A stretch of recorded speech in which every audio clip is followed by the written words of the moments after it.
Panorama group, जो सोचता है वो करता है। आपके अपने सपनों का आशियाना। बजट का आकार वास्तविक होना चाहिए। अगर वास्तविक नहीं रहेगा तो साल अंत आते आते जो खर्च होगा वही खर्च वास्तविक बजट होगा। सर जो 1,45,00,000 का बजट हुआ है, और मुझे नहीं लगता है कि 1,10,000 करोड़ रुपया से अधिक ये सरकार वर्ष आते आते खर्च कर सकेगी। माननीय वित्त मंत्री जी को पिछले 5 साल 6 साल में जो घोषणाएं हुई हैं बजट की, उनको यूँ भी ध्यान देना चाहिए था। दर्जनों ऐसी घोषणाएं हैं 2020-21 की, वो भी पूरा नहीं हुई हैं। आप पीपीपी मोड पर जा रहे हैं, आप सीएसआर का पैसा ले रहे हैं।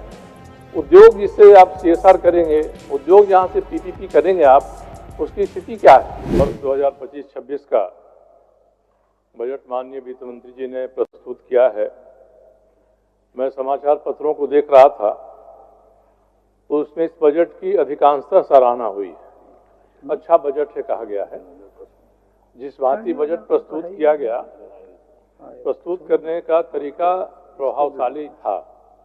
मगर मैं एक बात ये कहना चाहूँगा, किसी भी बजट भाषण में या बजट में आंकड़े 3 तरह के होते हैं महोदय। एक तो जिस वर्ष के लिए हम बजट प्रस्तुत कर रहे हैं उस वर्ष के खर्च का, आमदनी का अनुमान रहता है, और जिस वर्ष में प्रस्तुत कर रहे हैं उसमें पुनरीक्षित व्यय रहता है कि पिछले साल हमने जो लक्ष्य रखा था, आज पुनरीक्षित करते हैं मार्च में तो कितना हुआ है।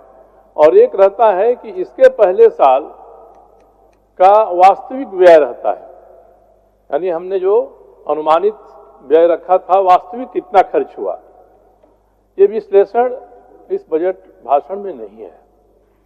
दूसरे, जिस साल का बजट भाषण दिया जा रहा है उस साल के पहले हमारी आर्थिक स्थिति क्या रही है उसका एक विश्लेषण रहना चाहिए। वह विश्लेषण इस बजट भाषण में नहीं है। ये मूल रूप से ये चीजें रहती हैं, ये रहती तो हम लोगों को तुलना करने में आसानी होती। अब मैं संक्षेप में कुछ आंकड़े दिखाता हूं कि हर साल मैं देख रहा हूं पिछले 10-12 साल से कि 10%, 12% बजट का आकार बढ़ा दिया जाता है। हर साल हो रहा है। मैं हमेशा से इसका पक्षधर रहता हूं कि बजट का आकार वास्तविक होना चाहिए। अगर वास्तविक नहीं रहेगा तो साल अंत आते आते जो खर्च होगा वही खर्च वास्तविक बजट होगा। अब 2018-19 से मैंने राजस्व आय के, राजस्व व्यय के आंकड़ों को इकट्ठा किया। पढ़ने में समय लगेगा, केवल मैं संक्षेप में ये कह देता हूं कि सबको जोड़ दीजिए तो हर साल के बजट का अनुमान था 4,47,68,66 करोड़ रुपए का। खर्च हुआ है केवल 37 उसमें से। तो ये जो गैप है 47 और 37 का इतने वर्षों में, ये दिखाता है कि हम वास्तविक बजट नहीं प्रस्तुत कर रहे हैं। हम आकार बढ़ा देंगे, वाहवाही मिल जाएगी, मगर अंत में नतीजा वही होगा जितना हमारी क्षमता है साधन इकट्ठा करने की, उतनी ही क्षमता तक हम लोग इकट्ठा कर पाएंगे। सर जो 1,45,00,000 का बजट हुआ है, मगर मुझे नहीं लगता है कि 1,10,000 करोड़ रुपया से अधिक ये सरकार वर्ष आते आते खर्च कर सकेगी महोदय।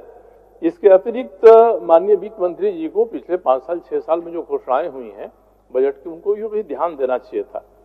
जो घोषणाएं पहले बजट में हुई है, मैंने 2020-21 से अब तक की घोषणाएं देखी हैं।